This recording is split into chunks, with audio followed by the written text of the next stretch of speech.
Dear Patriots, before the news starts, please subscribe to our patriotic channel by clicking the subscribe button. Give us a thumbs up to this video. Don't forget to leave your opinion below in the comments section. Share the news on Facebook and Twitter so you friends see it. Thank you. Nerdcast Is Hope Hicks gone for good? It's time for episode 96 of the Nerdcast, Politico's podcast on the White House and politics. Tune in each week to geek out with us as we dive deep into the political landscape and the latest numbers that matter. Subscribe and rate the Nerdcast on Apple Podcasts. Listen on your smartphone here, listen on your desktop here. Datapoint 5. Since December 2016, President Trump has gone through 5 communications directors.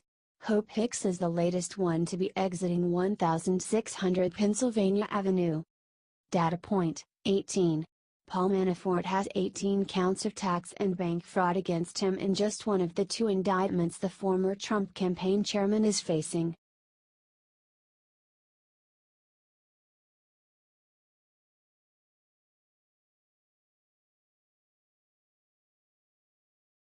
Conservatives floored by Trump's gun control love fest. Minutes into Donald Trump's renegade embrace of the left's wish list for gun control, Republican Representative Warren Davidson's phone lines blew up. "What is Trump doing?" texted one angry constituent from his conservative Southwest Ohio district, according to Davidson. "You've got to stop this," demanded another.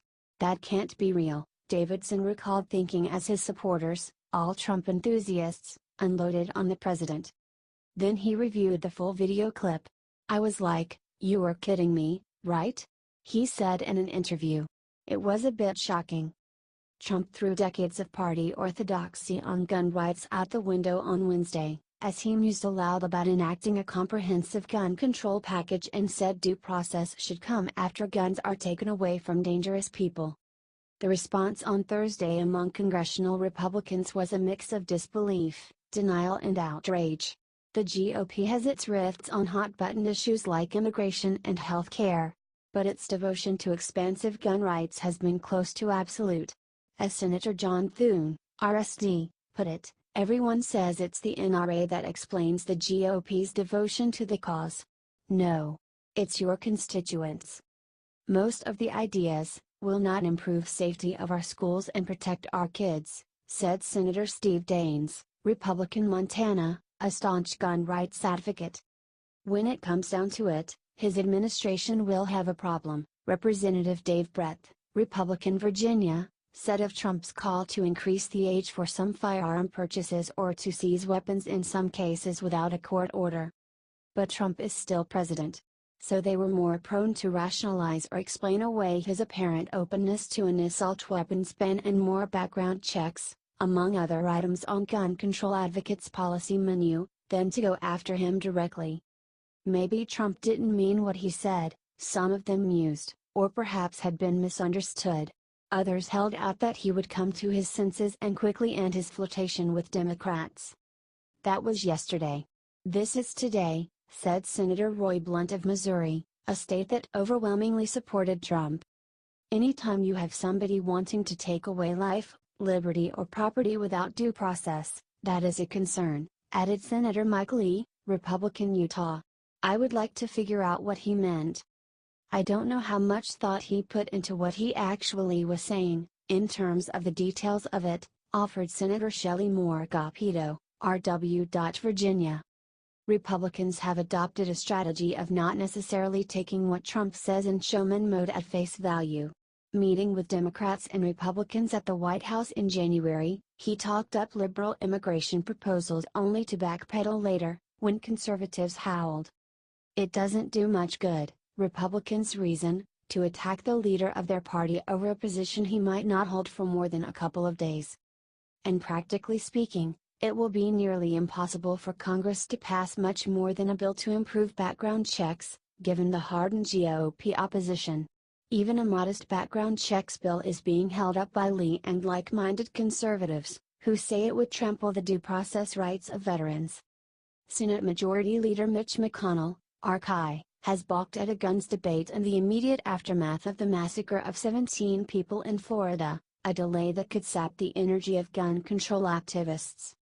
If he embraces some of the things he talked about yesterday, a lot of folks up here on our side are not going to be for some of that stuff, Thune said of Trump's gun push.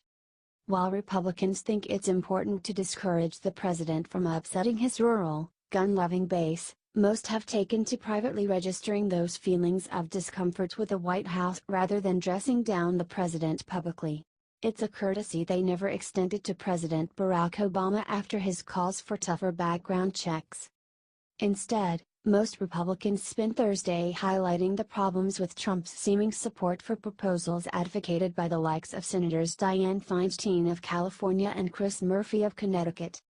"I'm a firm believer that due process means that you get a lawyer, a trial, a hearing, an impartial court making a decision before any of your rights are taken away," Senator Rand Paul, RCI, said of Trump's call to take the gun first, go through due process second. House Freedom Caucus founder Jim Jordan, Republican Ohio, similarly shied away from criticizing Trump personally, while firmly rejecting the bulk of the ideas the president floated Wednesday. Jordan emphasized similarities with Trump's viewpoints on arming teachers, and turned his criticisms toward Democrats instead of the White House. "On the most fundamental level in Florida, we had the most systemic failure of government to deal with this bad guy, and now we're supposed to say the answer is more government?" he asked. "The premise that so many on the left have, so many Democrats, I just don't buy into that premise." "But didn't Trump buy that premise?" "All I know is the answer is not more government," Jordan replied. "There's a smaller faction of Capitol Hill Republicans who've attacked the president personally on guns." Representative Thomas Massie, RCI, who leads the House's gun caucus, tweeted Thursday that like liberals, at Real Donald Trump mentions Columbine, Pulse, Sandy Hook to motivate gun control, but totally ignores how guns were acquired, Columbine, straw purchases, Pulse, registered security guard, Sandy Hook, stolen. Disgraceful. There were a few Republicans who applauded Trump. They included Senators Jeff Flake of Arizona and Pat Toomey of Pennsylvania, who are pushing proposals to raise the age limit for buying some rifles and to enforce background checks for internet and gun show sales. He was enthusiastic about it, beamed Toomey after Trump lavished praise on his background checks plan.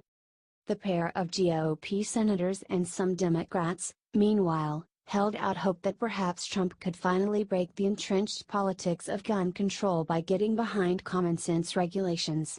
It's one thing when a Democratic president calls for stricter gun rules, it's a different equation when a pro-NRA Republican president does so.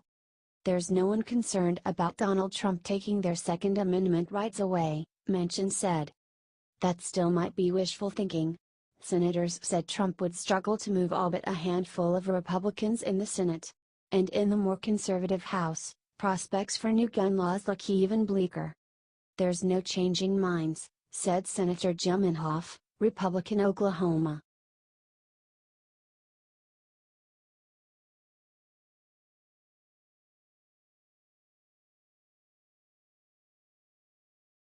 Mulling Manafort's unusual two-trial strategy.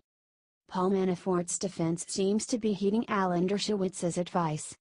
Manafort's attorney's decision to effectively force some, but not all, of special counsel Robert Mueller's case against him to Northern Virginia baffled many lawyers, since it puts Manafort at risk of two separate trials rather than one. To some, it's akin to choosing to play Russian roulette with two bullets in the gun instead of one. However, because the Alexandria-based federal court's rocket docket is known for providing quick trials, there's a possibility that Manafort could get to trial on bank and tax fraud charges in Virginia before the September 17 trial date set Wednesday by Judge Amy Berman Jackson in Washington in the original case, now scaled back to focus on money laundering and failure to register as a foreign agent. That means Manafort has a chance of getting his case before a Northern Virginia jury first, a panel more likely to include Trump supporters who may be skeptical of Mueller's enterprise. Such jurors are likely to be a rarity in Washington. There's no question the jury pool will be better for him in Virginia, said one attorney who declined to be named because he's representing a witness in the Mueller probe. It's definitely a risky gambit.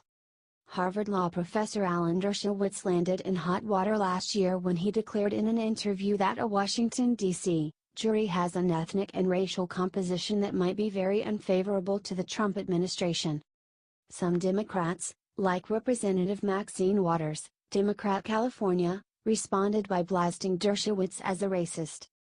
However, even setting racial issues aside, it seems beyond dispute that Virginia jury could be less friendly to Mueller and more friendly to the defense.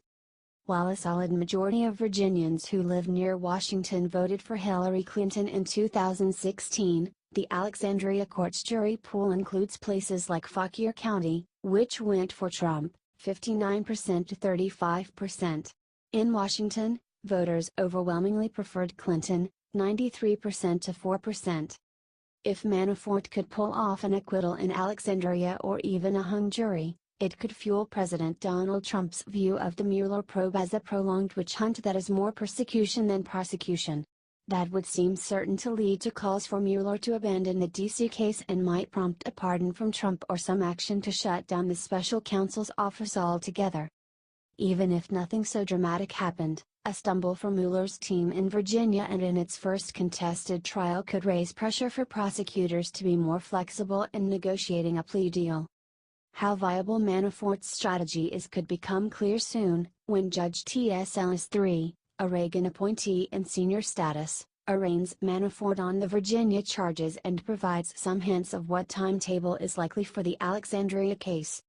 That hearing was scheduled for Friday afternoon, but appears likely to be postponed after federal offices and courts in the Washington area closed for the day due to high wind conditions.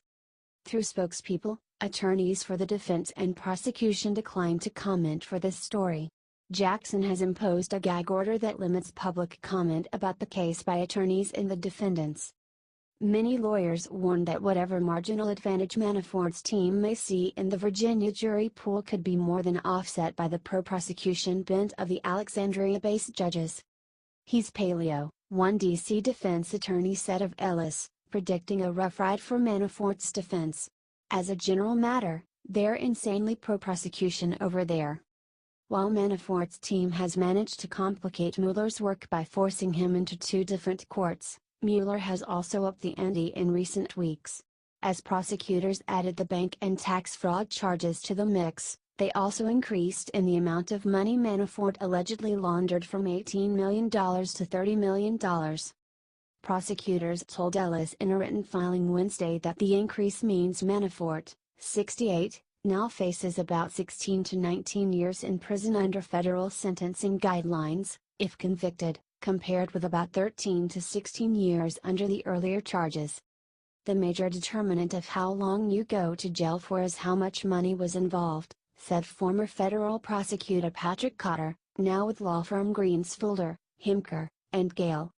The evidence Mueller has laid out, the nature of the charges and Manafort's background as a high-flying lobbyist have many defense lawyers convinced that the cases are certain to result in some type of plea deal because no jury is likely to be sympathetic to him. The decision last week by Manafort's longtime aide Rick Gates to plead guilty and cooperate with Mueller's office only underscored the challenge facing Manafort's defense.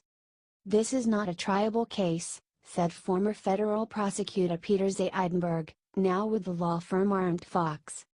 However, one factor that makes the Manafort case different from other white-collar cases is what some view as the possibility of a presidential pardon. That prospect limits Mueller's leverage and increases the incentive for Manafort to keep fighting at every turn. One downside to this strategy, it's expensive, as Manafort will be running up legal bills at a rapid clip. Manafort does have another option that would limit Mueller's office to a single trial, try to move the entire case to Virginia for convenience. Jackson noted that prospect Wednesday, but neither side's lawyers weighed in on her comment. In terms of sheer numbers, Manafort now faces 18 counts in Alexandria and just 5 in Washington. He could argue that with the bulk of the charges pending in Virginia, it's a more logical forum for the case and that having one trial would promote judicial economy. Indications that the Alexandria Federal Court's docket would allow a speedier trial could also bolster such an effort, since docket crowding is one factor judges typically consider. There's certainly an argument for consolidation here, and I think either court would be open to transfer for the purpose of trying this whole thing once, said one prominent defense attorney, who asked not to be named because of his firm's connection to the case. At the moment, though, there's no indication that Manafort's defense will make such a request. And whether to grant it would be at Jackson's discretion. She and Manafort's chief defense lawyer Downing have had a series of prickly interactions in the courtroom, suggesting she might view such a move as gamesmanship by the defense, especially since Manafort's team had the option to agree to a consolidated trial in Washington. I think she will be less likely under those circumstances to agree, if that offer was on the table and they said no, the defense attorney said. Andres seemed to drive that point home at Wednesday's hearing, bracing for future defense complaints about the dueling trials and perhaps even the possibility of a transfer motion. Judge, this is by no way in any means criticism of the defense. But as you know, we anticipated some of these issues and offered the defense the opportunity to waive venue in the Eastern District of Virginia, and they decided not to, which is obviously their right, he said.